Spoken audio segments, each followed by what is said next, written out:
l'efficacité énergétique dans le bâtiment construit, à partir de la conception jusqu'à l'utilisation finale du bâtiment.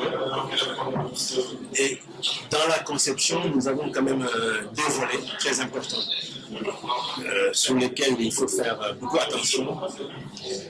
D'abord, la source d'approvisionnement énergétique, parce que c'est important d'analyser les sites sur lesquels nous nous trouvons et voir quelles sont les sources d'énergie disponibles. Pour donner un exemple, ça n'a pas de sens dans un environnement de forêt tropicale de déraciner beaucoup d'arbres pour implanter une centrale solaire. Là, il est beaucoup plus intéressant d'y installer une centrale à biogaz qui utilise la biomasse pour produire de l'électricité et alimenter donc les bâtiments. Au lieu de déforester pour ensuite y implanter des énergies renouvelables comme le solaire par exemple. Et tous ces facteurs-là entrent en jeu. D'autre part, après avoir analysé l'approvisionnement adéquat,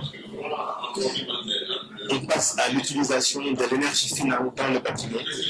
Et là, dans la conception même, faire attention à ce que l'enveloppe du bâtiment soit très performante pour utiliser des pertes de climatisation, par exemple, dû au fait qu'il y a la chaleur extérieure qui entre dans le bâtiment. D'autre part, avoir des équipements de faible consommation énergétique dans le bâtiment, comme par exemple des frigos, des congélateurs, des appareils de communication très efficaces, ou des téléviseurs qui ne gaspillent pas trop. Et d'autre part, éduquer les utilisateurs finaux. Parce que quoi qu'on dise, c'est eux après qui seront chargés d'utiliser tous ces appareils, d'utiliser la maison. Et si eux, après ils se mettent à gaspiller, ils allument les télés et les laissent comme ça, ils allument les ventilos et les laissent donc à longueur de journée en marche, ça n'a pas de sens. Ou bien par exemple de brancher son téléphone portable, surtout les iPhones que nous avons aujourd'hui qui consomment beaucoup, et la nuit.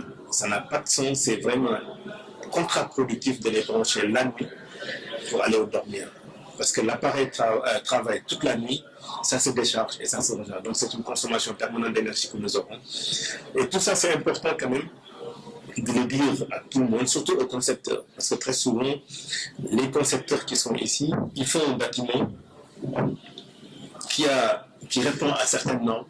Mais si plus tard les gens gaspillent l'énergie, tout le travail tombera à l'eau. Donc il est important de veiller à ce que nous avons sur toute la chaîne une bonne planification, un bon approvisionnement en énergie, un bon concept de choix des équipements de faible consommation énergétique à utiliser, surtout les labels A++, et enfin éduquer les gens à veiller à ce que l'énergie ne soit pas gaspillée dans la maison, dans le bâtiment, dans le bureau. La situation va de G jusqu'à A.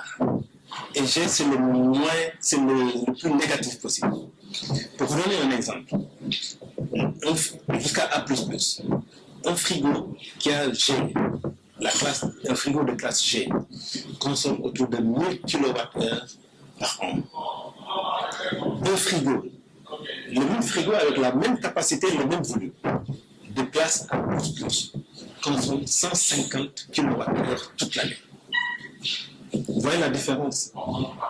Et ça, il faut que les usagers, les utilisateurs finaux, s'approprient cette technologie-là, cette connaissance-là. Et très souvent, les gens ne le savent pas.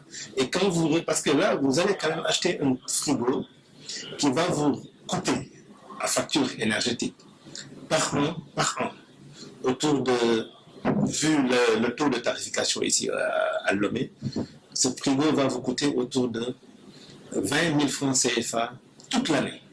Je dis bien toute l'année. Par mois, vous avez une facture de 2 000 francs pour ce frigo-là. Par contre, vous achetez l'autre de classe G, vous allez vous retrouver avec, parce qu'il consomme 1000, donc vous pouvez vous imaginer la facture que vous avez. Et ça, sur le long terme, vous voyez donc ce que ça fait. Et malheureusement, nous, le problème que nous avons ici, c'est qu'on se dit, ce frigo de classe G, je peux l'avoir ici en bordure de route à 100, 150 000. Le frigo de classe A++, je vais chez le magasin spécialisé et ça me coûte autour de 350 000. C'est juste le double du prix que vous mettez et vous avez un frigo qui ne vous coûte absolument rien sur le long terme. Et par contre, l'autre va vous causer des factures quand même indéfinies, très salées.